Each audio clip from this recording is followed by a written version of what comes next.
The Lion King, a Disney book, read by Books for Kids by Flying Dragons.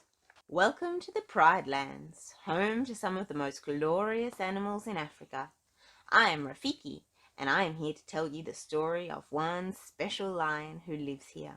A lion that holds a very dear place in my heart. You can read along with me in the book. Every morning, as the sun peeks over the horizon, a giant rock formation catches the first rays of light. This is Pride Rock, home to my good friend King Mufasa and his lovely wife Queen Sarabi. On this particular morning, animals from all over the Pride Lands had journeyed to Pride Rock to honour the birth of their newborn cub, Simba. As part of the celebration, I had a special duty. I cracked open a gourd, dipped my finger inside, and made a mark on Simba's forehead. Then I lifted the future king up high for all to see. The elephants trumpeted with their trunks, the monkeys jumped up and down, and the zebras stamped their hooves with happiness.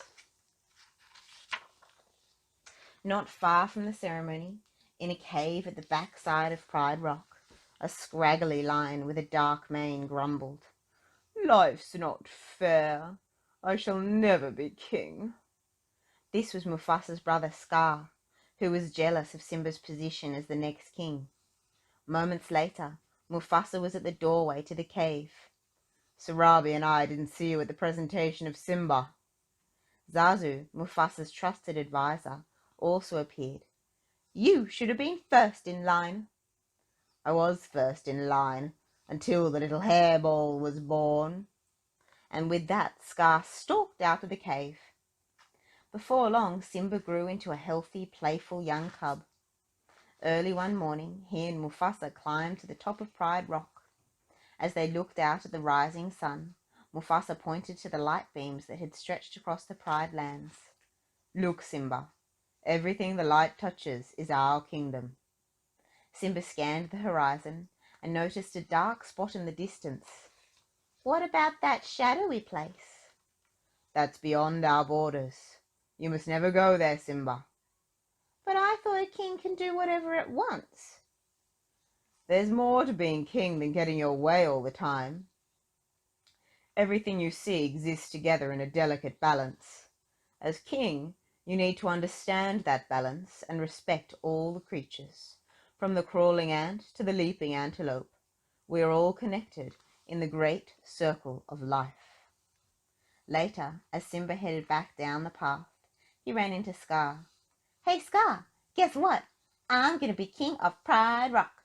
My dad just served me the whole kingdom, and I'm going to rule it all." Scar looked slyly at the young cub. "He didn't show you what's beyond that rise of the northern border." "Well, no. He said I can't go there."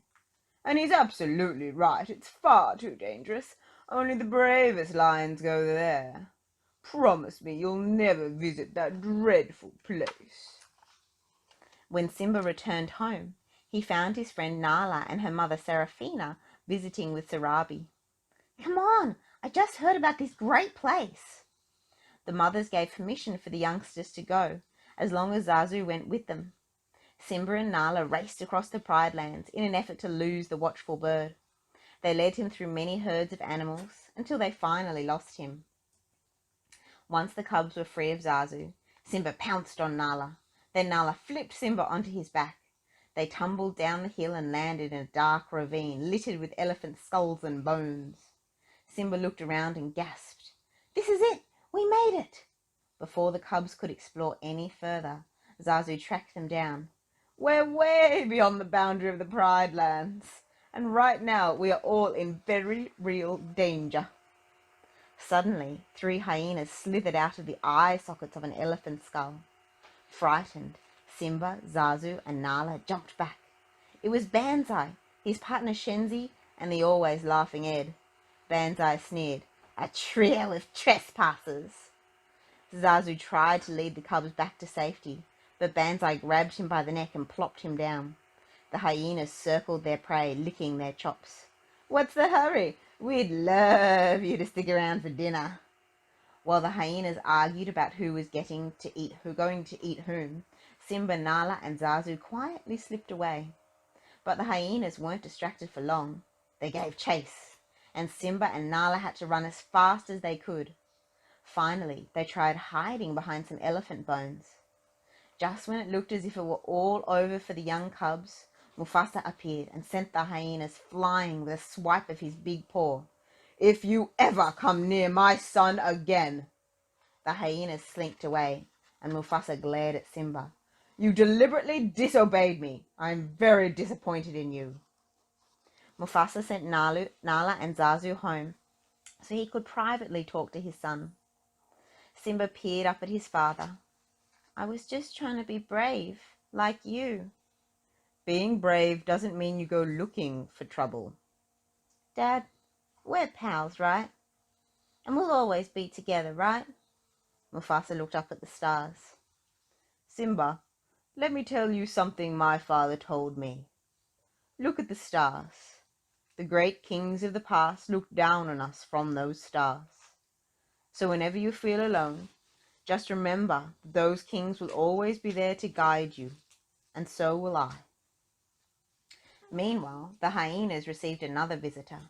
An angry Scar showed up at their lair. "I practically gift-wrapped those cubs for you, and you couldn't even dispose of them." Scar warned the hyenas to be prepared. Banzai laughed. "Yeah, be prepared. We'll be prepared. For what?" Scar looked at him with danger in his eyes. "For the death of the king." The following day, Scar invited Simba to join him in the gorge. When they arrived, Scar turned to his young nephew. "Now you wait here. Your father has a marvelous surprise for you." Moments after he left, Scar signaled the hyenas, who chased a herd of wildebeest directly towards Simba. From a distance, Mufasa noticed the rising dust. Scar appeared quickly at his side.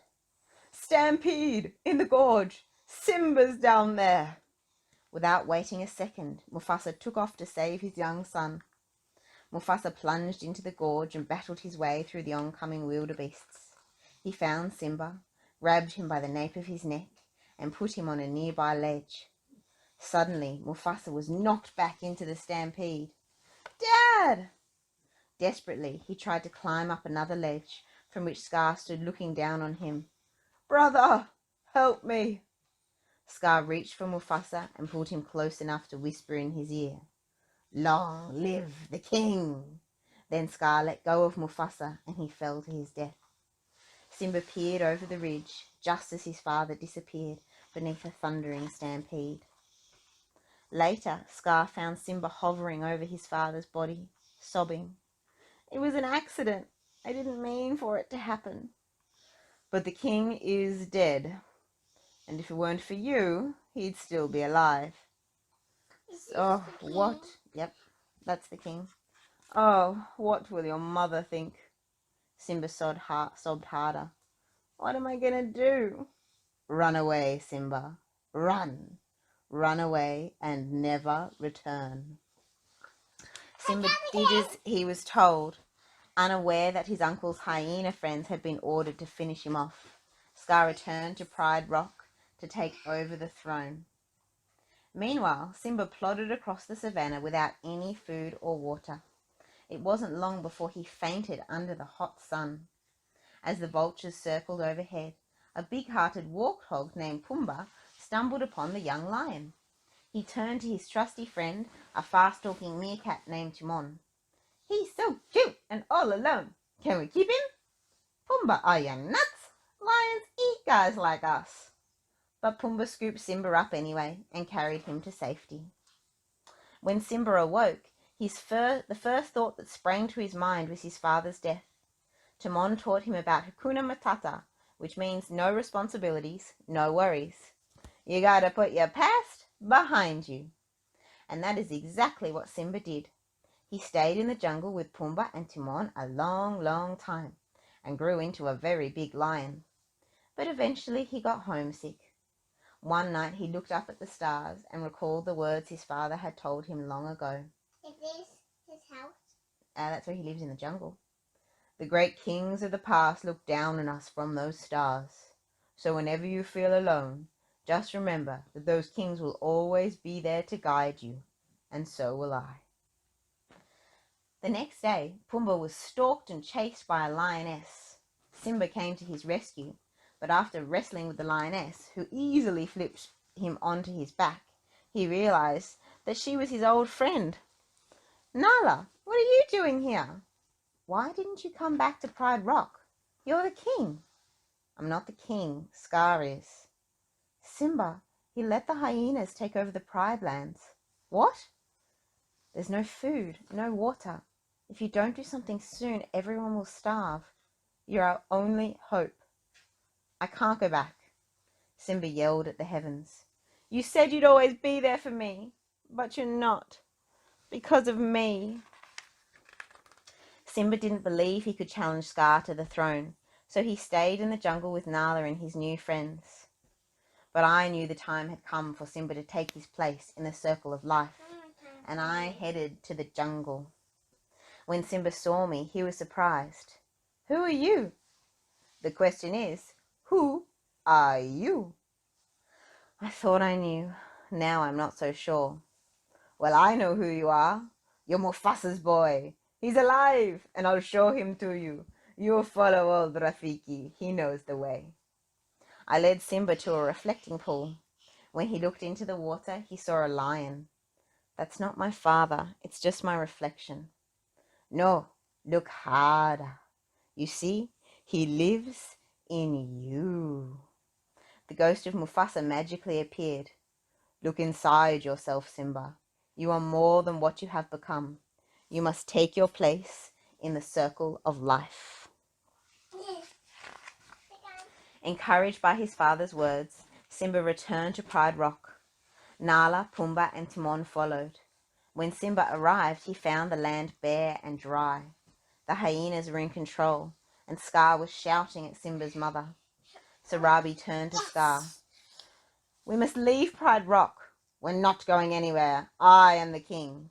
"If you were half the king Mufasa was." "I am 10 times the king Mufasa was." Suddenly, a flash of lightning revealed the edge of Pride Rock, and there stood Simba. Scar jumped back. "Simba, I'm a little surprised to see you alive." "Give me one good reason why I shouldn't rip you apart." But Scar forced Simba to say in front of all the lions that he had caused his father's death. Scar smirked. "Oh, Simba, you're in trouble again. And this time Daddy isn't here to save you. And now everyone knows why." Simba backed up against the ledge. Lightning struck again, setting fire to the dry brush of the Pride lands. Simba, knowing the truth, leapt on Scar. Nala and the other lionesses joined the battle. Through the smoke and flames of the brush fire, Simba spotted Scar trying to escape, and he ran after the old lion. Scar pleaded with his nephew. "Simba, I'll make it up to you, I promise. And how can I prove myself to you?" "Run. Run away, Scar, and never return." Scar started to slink off, but when he turned and lunged one last time at Simba, Simba moved quickly and flipped Scar over the ledge, where a pack of hyenas were waiting hungrily. Limping badly, Simba climbed up to the very top of Pride Rock. He let out a magnificent roar as he looked out over the kingdom. Before long, Pride Rock flourished again. Nala remained by Simba's side, and soon they had their own newborn cub. With all their friends around, including Zazu, Pumbaa, and Timon, a new celebration of life took place. After making a mark on the forehead of the young cub, I held him up for all the kingdom to see. If you enjoyed this book, please do hit subscribe. We've got plenty more Disney books and lots of other kinds of books we'd love to share with you too.